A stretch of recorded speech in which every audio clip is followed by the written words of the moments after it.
I would argue that without those two very big red cards, we might not necessarily be having this conversation. Nicolas Jackson to Manchester United. It's like Christmas Day. We've woken up to more good news. We've had the Club World Cup. We've had the Conference League. And now with the season now completely over and done with, we set our sights to transfer news, of which, as I said, we wake up to the reports that Manchester United have registered their interest in Nicolas Jackson. Of course, Chelsea have an abundance of forward and attacking players. So Nicolas Jackson, naturally, out of favour, is, of course, surplus to requirements. Before we begin, please do like the video, subscribe, hit the bell notification to be notified of any future content on the channel. And with that said, we are ever closer to 13,000 subscribers. So thank you to each and every one of you that has recently joined. And if you've been here along the way as well, thank you very much. But yes, reports coming out this morning that Nicolas Jackson is in the pipeline, is in the works of a reported interest from Manchester United, and the price tag is quite substantial. But we know, listen, Manchester United, they've got their Garnacho linked with Chelsea. Marcus Rashford probably going as well. A whole host of other players as well will be leaving. And in this day and age of transfer market, no one's cheap. No one's cheap. Garnacho is not going to be... He'll be well right. Jadon Sancho as well, he's going. So they've got a pretty penny. They know that everyone knows Manchester United has money to come. It's coming. Like they have funds coming in with the amount of players that will be leaving. They have money. And one thing they do need with a lot of these players leaving, a lot of forward players, a lot of attacking players, they need an attacking player. And Nicolas Jackson just so happens to be someone who is, of course, available. I think we paid about 28 million, 30 million or so when he joined from Villarreal back in 2023.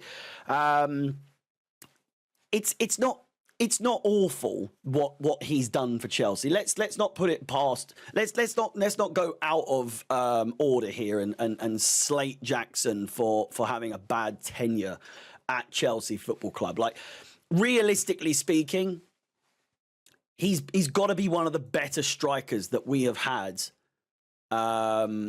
over the time that we've obviously struggled to acquire a regular scorer, a regular assist maker. 10 goals, 5 assists in 28 starts in the Premier League last season. It's good numbers. It's good numbers. But we're talking about a player here who has time and time again now showcased that they cannot be trusted. And honestly, to a team like Manchester United, that's not what you need. Marcus Rashford can't be trusted. Jadon Sancho can't be trusted. Garnacho can't be trusted. So to get rid of all three of those, to name a few, and then bring in a player like Nicolas Jackson, it's a little bit... arse about face, shall we say? A bit upside down. A bit, what's the term? You know, something that is, you're looking for a reasonable replacement, but is different to what you already have, and you've just gone out and got the exact same thing. Do you know what I'm saying? It's like saying, I'm going to try and go for a different type this time, and then you just find yourself going for the exact same type once again. It's just the way Manchester United are. They have a tendency to go for the same thing every single time and then, you know, get confused that it hasn't worked once again. Spending millions like we do, but not getting something that's worth anything in return. 24 years old. Obviously, we know he's still got a long time left in his career. But it is reported that we are asking for a whopping £100 million for Nicolas Jackson.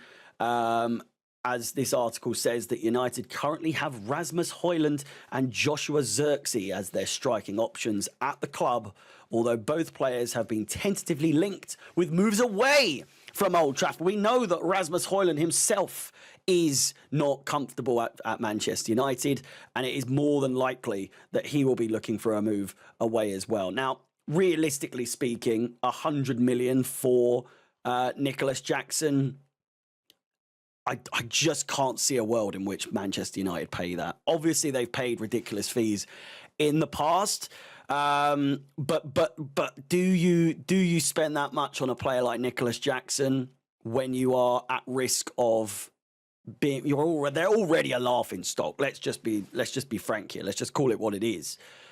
But they've already spent loads of money on forward players in the past. A player like Nicolas Jackson, would you argue that he is Premier League proven? I would argue he's Premier League proven.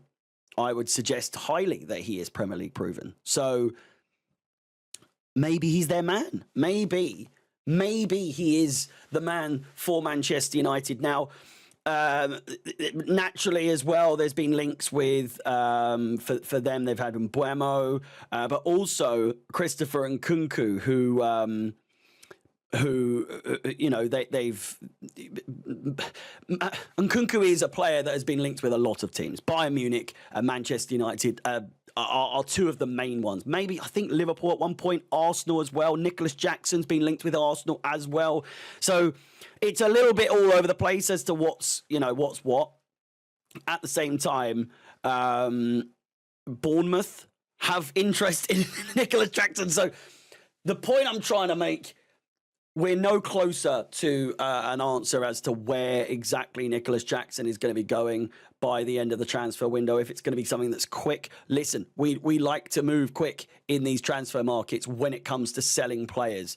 Madueke to Arsenal happened like that. It was linked, it was rumoured for all of about 3 or 4 days, and now officially, I think he is an Arsenal player. So listen, we move fast, maybe not with signings per se, but, you know, we did with João Pedro.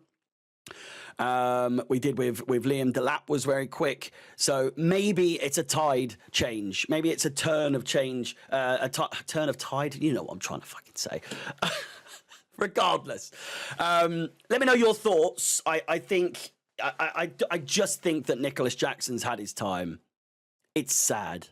It's a shame. It's a damn shame is what it is. Nicolas Jackson, he's tried his hardest, arguably too hard at times, and to a detriment. He's tempers have flared. And I would argue that without those two very big red cards, we might not necessarily be having this conversation. If we hadn't won the Club World Cup, we probably wouldn't be having this conversation. If João Pedro and Liam Delap weren't as instant impacts as they have been in the Club World Cup, we probably wouldn't be having this conversation. The fact is, all of those things have happened, and as such, Nicolas Jackson is surplus to requirements, and in my eyes, not necessarily worth £100 million. But a striker these days is worth a pretty penny. Again, let me know your thoughts on the situation in the comments down below. Please like the video, subscribe, hit the bell notification to be notified of any future content on the channel. Plenty more transfer videos to come, no doubts. Transfer daily streams, FIFA career modes, and all that sort of stuff coming up over the next 3 or 4 weeks before the Premier League season starts. Once again, my name is Harry. Up the Chelsea, and peace.